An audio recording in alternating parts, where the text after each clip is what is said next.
voice of the Regina Pat Canadians on Flow Sports, Ardenn Lloyd, joining us to talk some AAA U18. I still call it AAA midget boys hockey. Ardenn, the playoffs are here. You got to be excited as the voice of the Pat C's. Oh, 100%, Barney. It should be a heck of a run starting here on Sunday.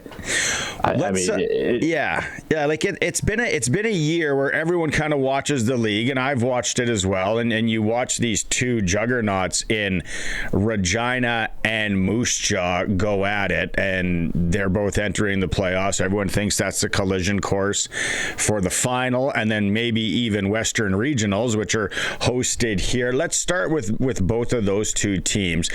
Regina, we got Maddox Schultz, Liam Pugh, but they also have a deep team. With the Pat C's, you call the games. Why are they so good for an outsider, someone that maybe hasn't even gone to a Pat Canadians game this year? They're so good because they don't need the superstars to be potentially the best team in the province. And when Maddox Schultz and Liam Pugh get inserted into that lineup, it takes a great team and just gives them so much extra pop. Right? Teams can struggle with the Pat C's because they have 3 and sometimes even 4 forward lines out there that can compete night in and night out with any other line in the province. Right? They have penalty killers that are atop the league, not just in killing penalties, but in scoring shorthanded goals. So when you have to account for dozen players that can hurt you offensively, and then you get hit with 2 of the best players potentially in the country of that age, it's tough to handle. When you look at the Pat C's this year, Maddox Schultz, Liam Pugh aside, who has really impressed you? Who stepped up? For me, it's Malachi Martin. When I watch him as a kid that's coming into his first year in the league, gets his shot with PA. For me, that's him. But for you, a guy that watches all the games, home games anyway, who's jumped out for you? Who's been a bit of a surprise? Well, Malachi Martin has been brilliant offensively, but I think my biggest surprise has been Riker Doka. He was just named Rookie of the Year by the League Awards today, and I think that he's done such a brilliant job on the distribution end. He's partnered up with Ethan Young, who top defenseman, led assists, but that doesn't mean the deep pair across from him should get the same amount of assists. He's equally as dominant in the offensive game and the transition game as well, and he's one of the smallest guys on the ice, but he has one of the highest hit totals for the team. He gets after it. He'll step up at the blue line like he's 200 pounds, and he won't be 200 pounds soaking wet by the time he's 18. He's got just such a tenacity, and he's been absolutely just dominant on the blue line in a season where, I don't think many people expected him to be. Down the road, 35, 40 minutes, depending where you live, the Moose Jaw Warriors. Good team. I was impressed when I watched Moose Jaw and my eyeball test with how big and powerful and physical they are. That forecheck, that's a lot to handle in one game, let alone if you got to go 3, 4, 5 games in a series. Yeah, and it's why the games between Moose Jaw and Regina have been so great this year, is because the teams, their strong points are different. Regina's is speed, and Moose Jaw's is power. They've got a lot of it. They've got a lot of size and a lot of power, and they can bank on not having the highest speed because Warwick on the back end, goaltending, he'll quash a lot of one-on-ones. You have to beat him on a rebound or a deflection. So Moose Jaw can afford to be really physical through the neutral zone and try to take hits and create turnovers the other way because they have such a strong back end. I think it's just too much for really any team to handle throughout this season. As they've seen, really the only teams that have consistently beat each other are Regina and Moose Jaw. I think Moose Jaw should roll through their first matchups.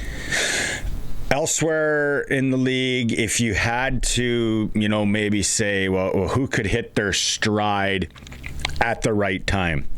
Obviously, goaltending can be key. You see it in any line of hockey, different levels. The Contacts do have Addy Price, who can be really good. But, there's the Saskatoon Blazers that maybe we're not talking about yet. Estevan's had a year. Swift Current's given the Pat C some battles. When you look at the other teams, playoff-wise here in the league going in, starting this weekend, who are we maybe not talking about enough? I think the Estevan Bears and Gunnar Moore should get more attention. They're coming in here on the 5th seed. They'll be the team on the road, potentially throughout all the playoffs. But this is a franchise best year for that Estevan squad. They've got a man leading the league in scoring, and he's been dominant down the stretch after the winter break. The Estevan Bears have really taken it to opponents, and I think they're going to have one heck of a time against Swift Current in that first round. The Legionnaires were in that argument for the top 3 team with Regina and Moose Jaw at the start of the year, but they kind of fell off down the stretch, and I think they could have a really hard time with Estevan. It's such an exciting brand of hockey. And again, for maybe the listeners out there that haven't gone to a game this year, and it's not just the Patsies, it is Moose Jaw, it's Estevan, it's Swift, wherever they are. What would your sales pitch be for people to go out and watch this brand of hockey, especially into the playoffs here? It's got such a fun dynamic of it is still minor hockey, right? So people aren't trying to take each other's heads off through the center of the ice, right? Like, you're not seeing ridiculous spinoramas that you'd see even in younger hockey. This is structured game where these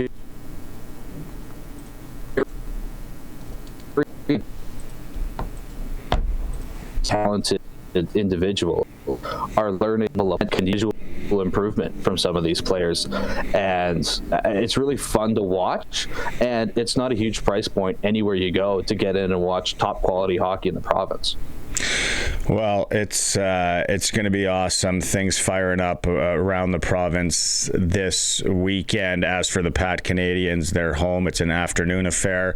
1 o'clock Sunday. Moose Jaw down the road Sunday. 6 o'clock. Battleford has to make that trek on a Sunday. Ardenn, thanks for doing this. I think we're going to have to catch up again, whether it's maybe for that league final and into Western Regionals. Appreciate you doing this, and you're doing a heck of a job, by the way, on the calls. Your first year as voice of the Regina Pat Canadians. It just adds so much to watching a game, having a great play-by-play call.